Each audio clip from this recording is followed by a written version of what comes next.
स्यादिलक्ष्यम् एकं नित्यं विमलमचलं सर्वधी साक्षिभूतं भावातीतं त्रिगुणरहितं सद्गुरुं तं नमामि। ओम। अष्टावक्र गीता के छठे प्रकरण में राजा जनक उन उपदेशों की पुष्टि कर रहे हैं जो अष्टावक्र मुनि ने अपने अनुभव से और वेदांत की शिक्षा के आधार पर राजा जनक के आगे रखे थे। अगर कहें तो जो आत्मज्ञानी संत हैं वो वेदांत की मूर्ति हैं, जीवंत मूर्ति हैं। जो उन्होंने शिक्षा दी थी उसको राजा जनक कह रहे हैं।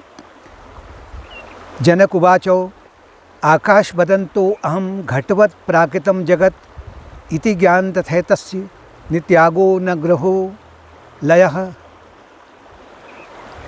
मैं आकाश के समान हूँ, मैं अनंत हूँ और संसार मिट्टी के घड़े के समान प्रकृति या माया से उत्पन्न हुआ है। ऐसा जान करके न तो संसार का त्याग करना है, न उसे स्वीकार करना है, न उसे नष्ट करना है। यही ज्ञान है। कह रहे हैं कि संसार से सामान्यतया लोगों में भ्रांति होती है कि संसार से पलायन कर लेंगे तभी जाकर के इस मार्ग को हम पकड़ पाएंगे। उस भ्रांति को तोड़ रहे हैं राजा जनक। कह रहे हैं बस अपने स्वरूप में स्थित हो जाओ।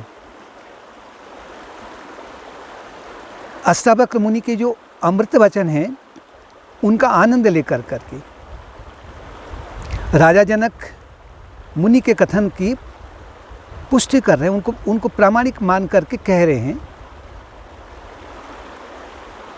कि मैं ज्ञान स्वरूप हूँ। अब अर्थात मैं आकाश के समान निर्लिप्त हूँ और मैं अनंत हूँ। जैसे आकाश अनंत है तो मैं, अर्थात यहाँ ये ध्यान रखना है कि मैं का तात्पर्य आत्मन से है और यहाँ पर उच्च मन के माध्यम से इन वाक्यों को, अपने अनुभव को जो योगी जन हैं या ज्ञानी जन हैं वो समझाते हैं।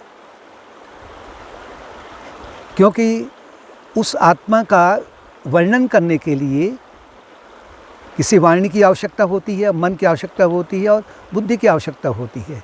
लेकिन ये वहाँ नहीं जा सकते हैं, अर्थात उससे जो परे है, जो त्रिगुणातीत है, वो मैं कह रहे मैं आकाश के समान हूँ। लेकिन जो संसार है, जैसे कि मिट्टी के विभिन्न घड़े जो अलग अलग रूप रंग में दिखाई पड़ते हैं, आकार में दिखाई पड़ते हैं, वो केवल मिट्टी ही है। केवल नाम रूप का फर्क है, आधार में उनका केवल मिट्टी ही है। ऐसे ही जो अनेकता का जगत है या संसार है, ये अनेकता का संसार जो नाम रूप से दिखाई पड़ रहा है, आँखों से, चर्म चक्षु से अनुभव में आ रहा है, उसके आधार पर केवल ब्रह्म ही है और वह ब्रह्म मैं हूँ। अर्थात नाम रूप के आधार पर, क्योंकि संसार को हम प्रपंच कहते हैं। प्रपंच का मतलब नाम और रूप, सच्चित और आनंद। सच्चित आनंद को नाम और रूप ने ढक दिया है। कोई वस्तु है, कोई व्यक्ति है, उसका एक नाम है, उसका एक रूप है, लेकिन उसके आधार पर जो सच्चित आनंद स्वरूप है वो उसको हम भूल जाते हैं। फिर कह रहे हैं कि मैं विशाल सागर के समान हूँ, जबकि ये जगत एक तरंग के समान है।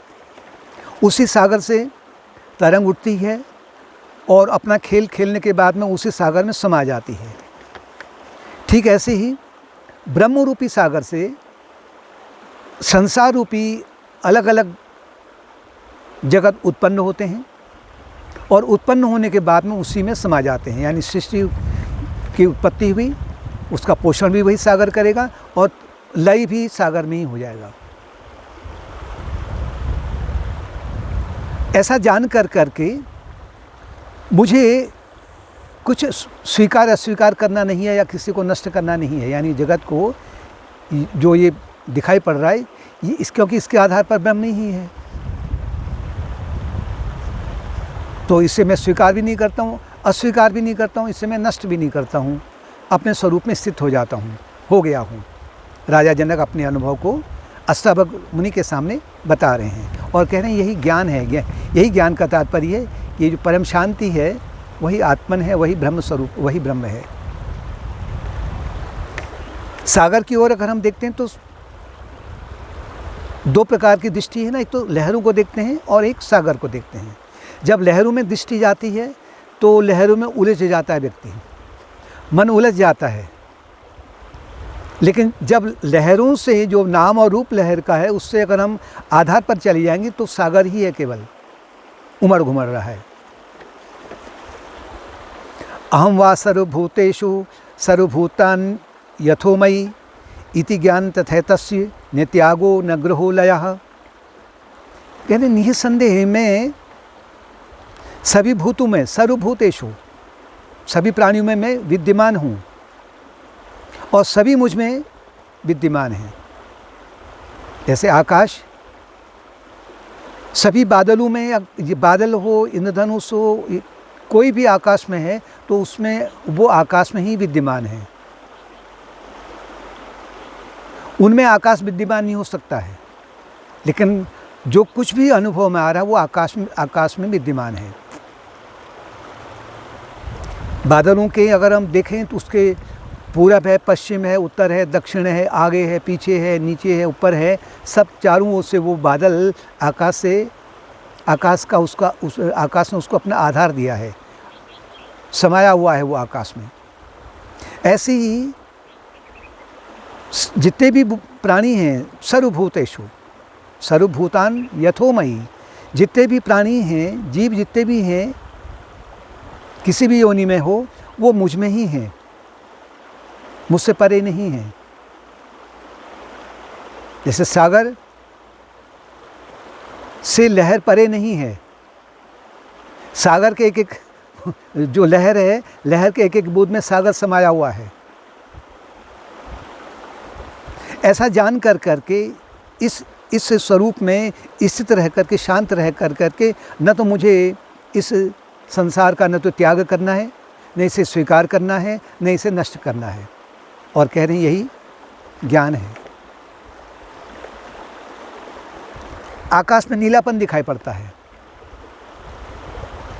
लेकिन दृष्टि सीमित होने के कारण में आकाश का रंग नीला अनुभव में आ रहा है, जबकि आकाश का रंग नीला नहीं है।